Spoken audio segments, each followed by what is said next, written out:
Hi, everybody. Welcome to the DRF.com Formulator Race of the Day. Dan Illman, Mike Beer, and the Formulator Race of the Day for Saturday is a good one. Race number 11 at Gulfstream Park at 1 1/16. The Grade 2 Bezilou Stables Fountain of Youth Stakes. $400,000 is the purse.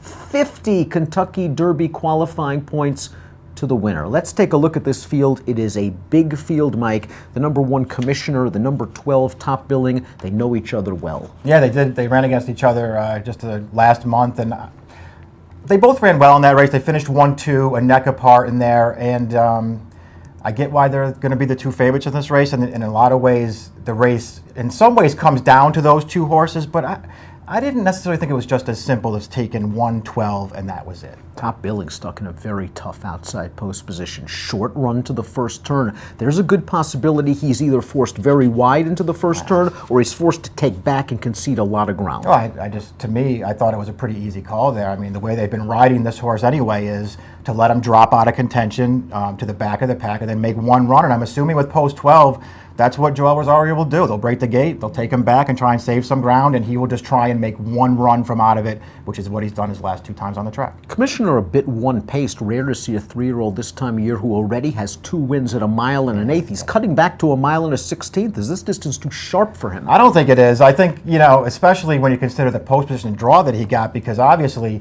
he did better than anybody in this race. He has the rail. It's not like he has zero speed at all. He's got a little bit of speed. Once he gets going, he's more of a grinding type of horse. He doesn't have a big burst of speed in him, but drawn to the rail, I sort of felt like that was a good trip coming for this horse. Let's take a look at our formulator fact for the Fountain of Youth. It's the number 2, We Miss Artie. Like Commissioner, trained by Todd Pletcher. Todd does well with a lot of things, but take a look at this angle. Past 3 years, turf to dirt route, second off the layoff, $4.25 return on investment on Pletcher. This horse is a sleeper. Yeah, and he's the other Pletcher in this race who's obviously going to be a bigger price than Commissioner is. I'll tell you what, Dan, I like this horse in this race, and I feel like, both of his dirt starts, and he didn't win either one of them, but I think he ran well both times, including the Breeders' Cup Juvenile, which to me was a very underrated effort for this horse.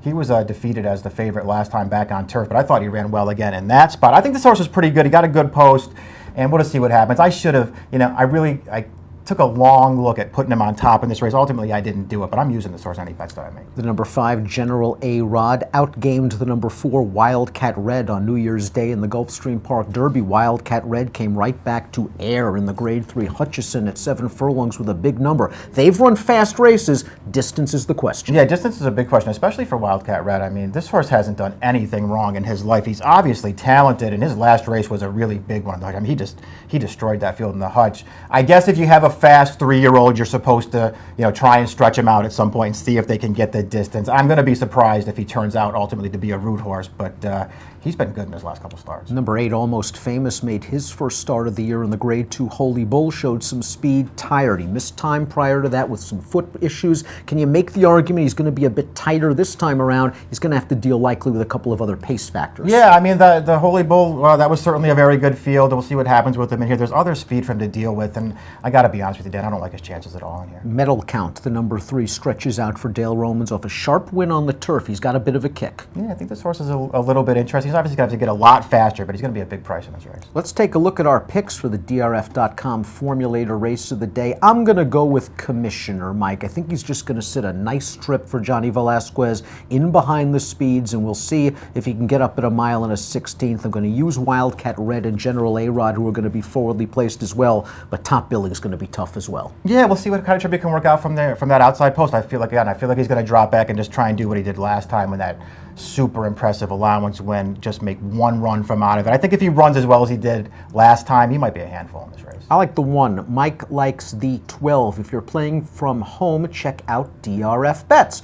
With DRF membership, you get DRF past performances, DRF Plus access, and all the great articles from Mike Welsh, and a $125 cash bonus. Enjoy the Saturday DRF.com Formulator Race of the Day. It's the Fountain of Youth. Good luck.